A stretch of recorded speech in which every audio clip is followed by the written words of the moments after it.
Hey,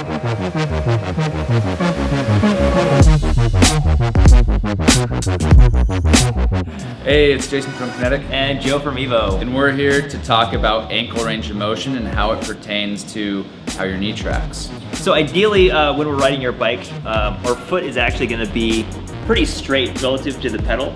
But if you're missing range of motion, your body's really gonna find a compensation pattern for it. And what typically happens is that your foot ends up kind of pointing out like this in the pedal stroke. So just demonstrate like that.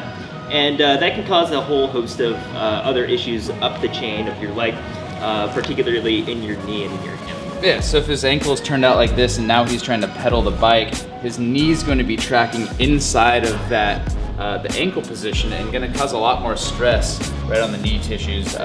So it's definitely something that we want to take a look at. So hopping off the bike, we're going to start by checking out his ankle range of motion.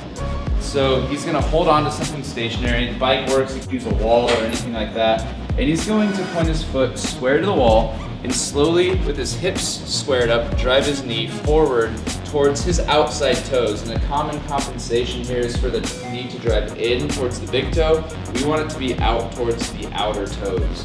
So he's driving forward, just checking his range. He's got a few inches in front of his toe here, not too bad. He's gonna rock back out of this and repeat that just a few times to get a little bit of motion in the ankle. Now ideally, we're feeling a stretch on the backside rather than a pinch on the front side of the ankle here. If that's true, then this exercise should be a good one to increase some of the length.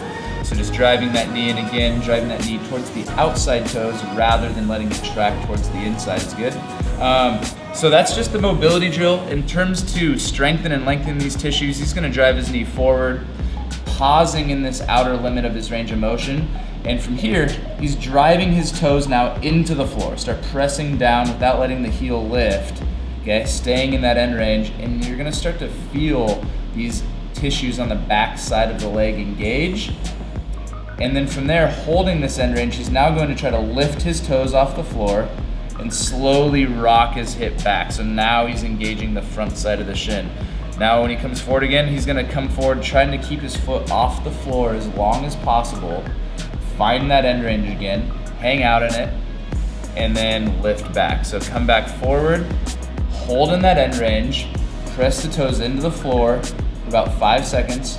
4, 3, 2, 1, now pause. He's gonna lift his toes up and rock back. So really strengthening both the backside and the front side of the ankle here. These are called ankle rockers. Give them a shot about 10 times. Should be enough to increase the length and strength of those tissues. It's a lot harder than it looks. Yeah. And we'll see you on the trail.